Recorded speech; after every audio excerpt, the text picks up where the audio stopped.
Bonjour, fidèles téléspectateurs des Cap TV, bienvenue pour suivre cette nouvelle édition hebdomadaire du journal vous proposé par votre télévision. Tout d'abord, les titres.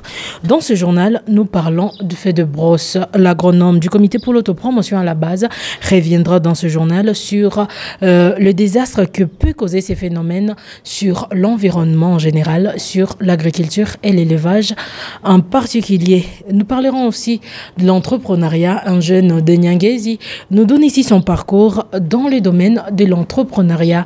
Malgré les multiples défis, il ne s'est jamais lassé et continue donc son parcours. Nous parlerons aussi de l'insalubrité dans la ville de Bukavu. Vous aurez d'amples détails dans le corps de ce journal. Restez avec nous, c'est tout de suite.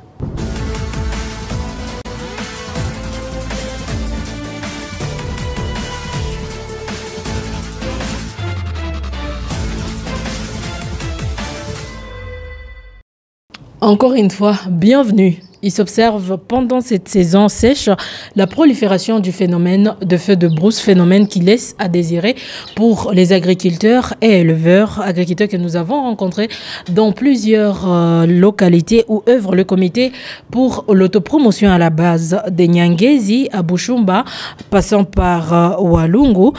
Plusieurs hectares sont incendiés donc par les personnes mal intentionnées qui prétextent préparer le pâturage. Reportage. Ce phénomène s'intensifie et crée de problèmes énormes dans la vie des agriculteurs et éleveurs. Des paisibles citoyens investis dans le reboisement voient leurs efforts remis à zéro.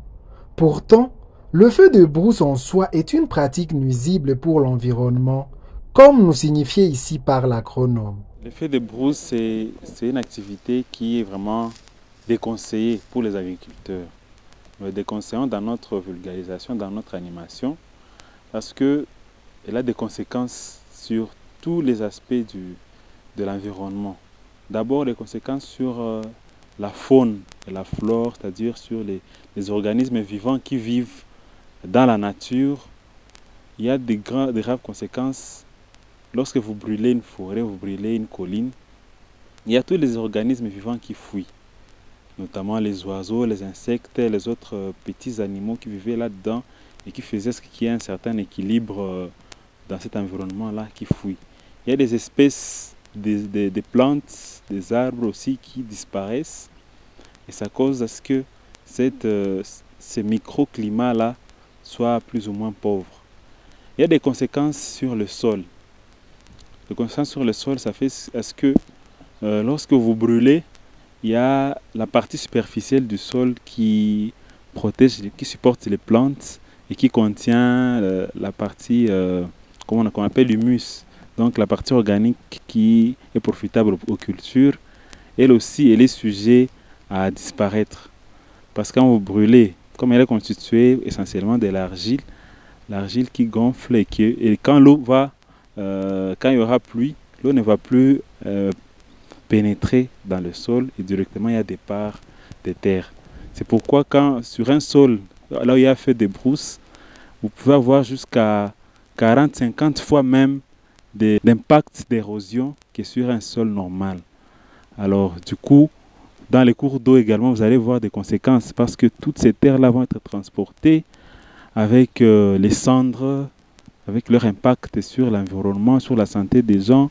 Et ces cendres-là contiennent aussi même des micro-éléments, des éléments qui sont métalliques néfastes à la santé de l'homme. Du coup, même les nappes phréatiques seront contaminées.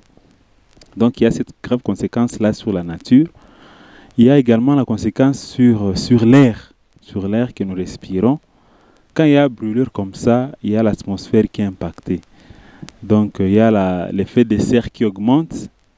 Et les études montrent que plus de 35 à 40% des gaz qui affectent la couche d'ozone sont d'origine des feux de brousse. Donc vous voyez que le feu de brousse constitue un grand élément très néfaste sur la dégradation de l'environnement, la dégradation du climat. Mais également il y a des conséquences sur l'aération, sur la vie des gens. Il y a la qualité de l'air qui est impactée.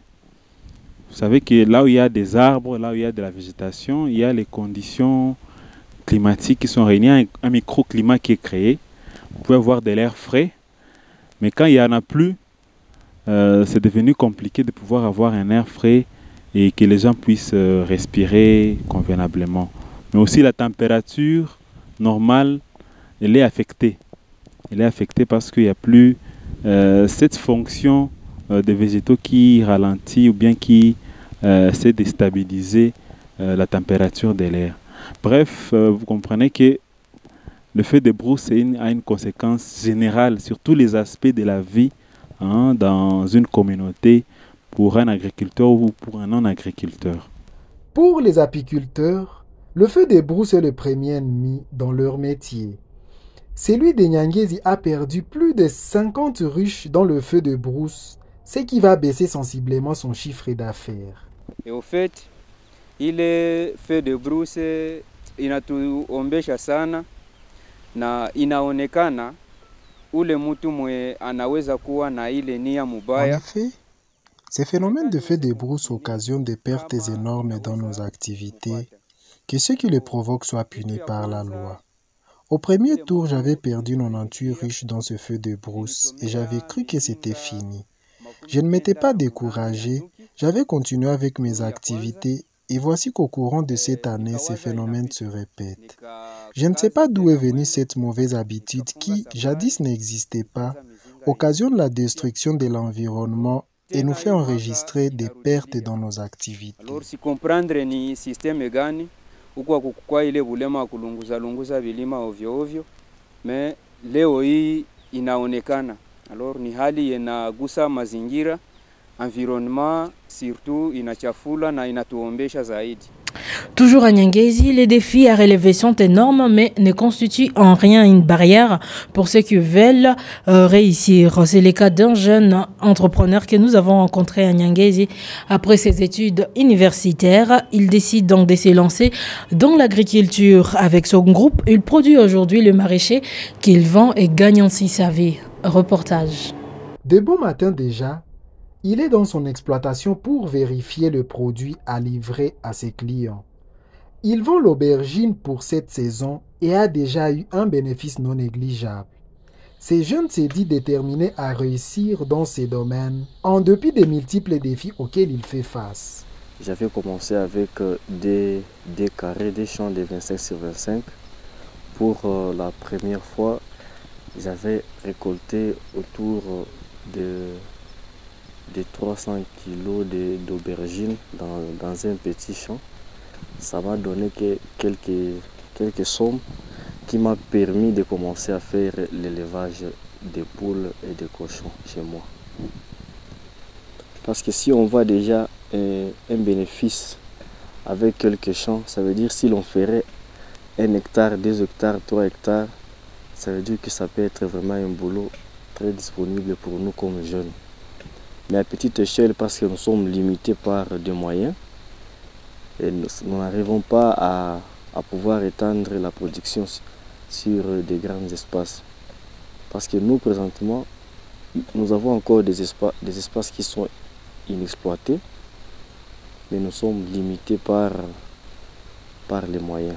Parce que nous-mêmes, on ne peut pas exploiter plus de 3 hectares avec la force physique.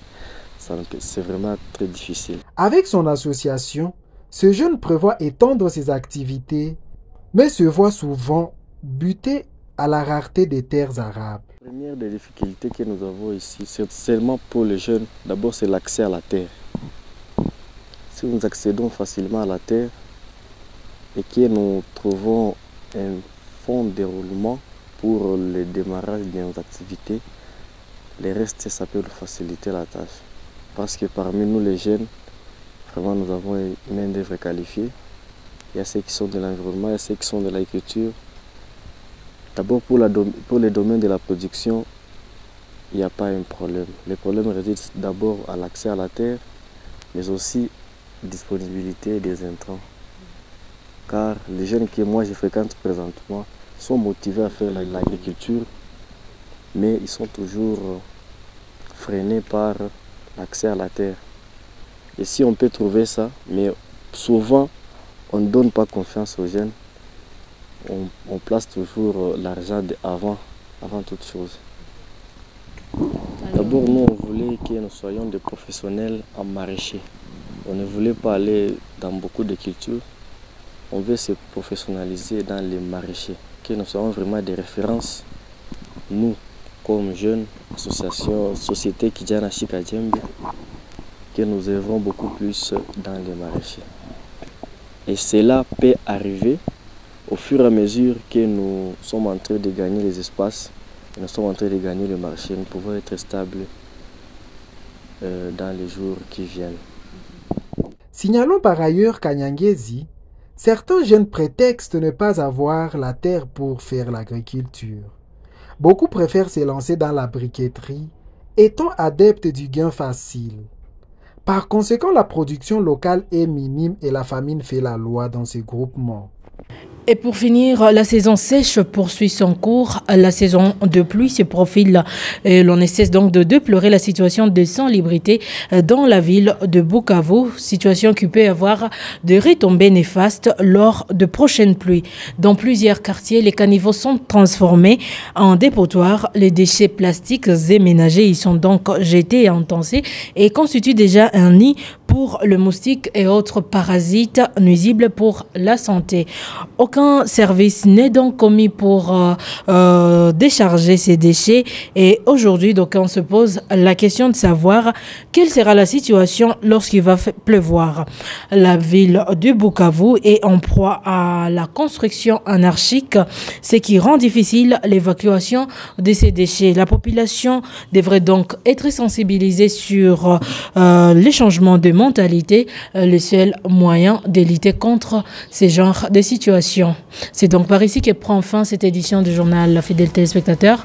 Vous nous avez suivis avec attention, nous vous en sommes humblement reconnaissants. Restez avec nous pour suivre la suite de nos programmes. Ciao.